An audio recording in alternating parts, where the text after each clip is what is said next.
Bernard, à la trentaine, vit seul dans son petit appartement de banlieue. Un de ces logements des années 70.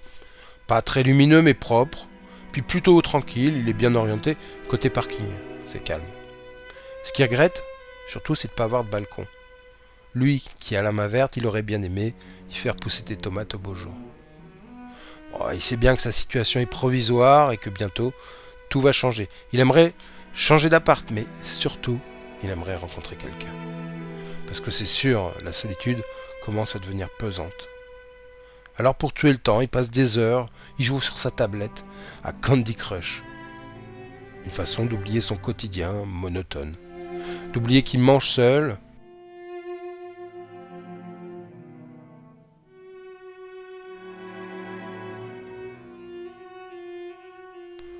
D'oublier qu'il se brosse les dents seul. Pourtant il rêverait de voir une deuxième brosse à dents posée sur sa tablette au-dessus de son lavabo. Il rêverait de voir cette tablette débordante de produits de beauté. Mais elle reste désespérément vide.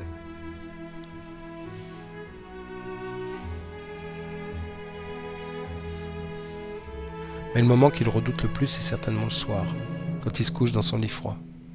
Consciencieusement, il vérifie plusieurs fois son réveil, parce qu'il le sait, si demain matin il ne sonne pas, personne pour lui donner un petit coup de coude, personne pour lui dire « Chérie, t'es en retard, dépêche-toi ». Et puis, il va tenter de trouver le sommeil, en pensant à la jolie Bernadette, sa jeune collaboratrice qu'il aimerait voir à ses côtés. Mais comment attirer son attention ? Comment lui déclarer sa flamme ? Mais il le sait, un jour, elle sera là, juste à côté de lui. Bien souvent, devant sa garde-robe, il hésite. Il a envie de changement, alors la veste grise, sobre, ou la beige, plus classe. Finalement, il se décide toujours pour le même costume, sa veste noire qu'il portait au mariage de sa cousine Martine.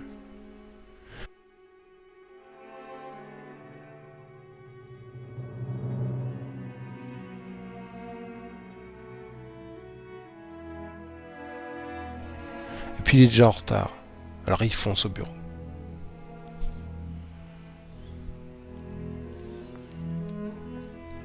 Ses tentatives de rapprochement n'ont rien donné. Pourtant, il était prêt, la semaine dernière, prêt à se jeter à l'eau. C'était sûr, dans quelques heures, il allait l'inviter à déjeuner.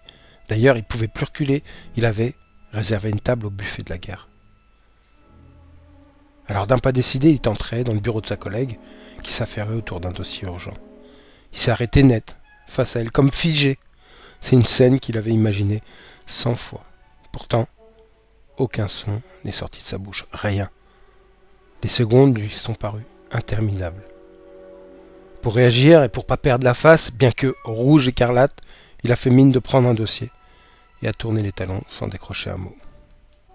Mais pourtant Bernard n'a pas perdu espoir. Discrètement, du coin de l'œil, il lui lance des petits regards qui en disent long sur ses sentiments. Alors elle va comprendre, c'est sûr. C'est qu'une question de temps. Alors comme 2 fois par jour, il s'engouffre dans un métro bondé. C'est l'heure de pointe. Bernard se livre toujours au même exercice. Il met en sommeil chacun de ses sens. Surtout ne pas vivre pleinement et profiter de tout, éviter au maximum de ressentir les choses. Parce que ce soir encore, il aimerait être loin.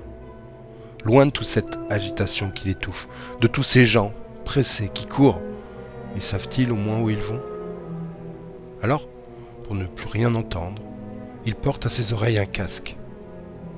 Pour ne plus rien sentir, il prend soin de respirer par la bouche. Pour ne plus rien voir, bien souvent ses yeux fixent un point, dans le vide.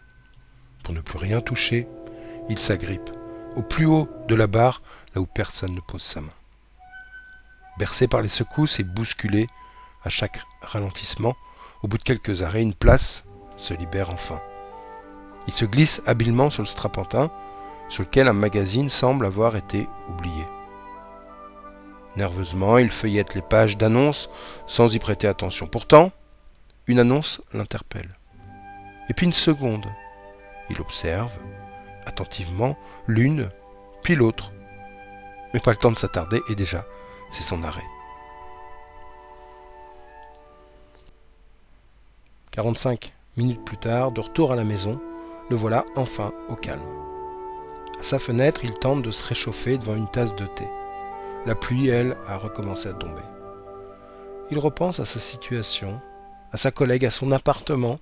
Et puis, il y a ce journal et cette idée folle, celle d'acheter un logement que peut-être il pourrait louer. Alors, il se replonge dans les annonces qu'il a repérées.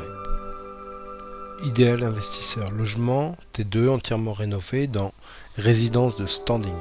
Ascenseur, porte avec digicode, à 2 pas du tramway, 62 000 euros. La seconde annonce, c'était logement ancien, 2 pièces à rénover entièrement, lumineux et calme, 36 000 euros. Alors doit-il risquer de perdre de l'argent? Ou est-ce le moment d'investir malgré la crise? Et que vaut-il mieux acheter? C'est une décision importante que doit prendre Bernard aujourd'hui. Alors, que lui conseillez-vous? À vous de cliquer pour changer la vie de Bernard.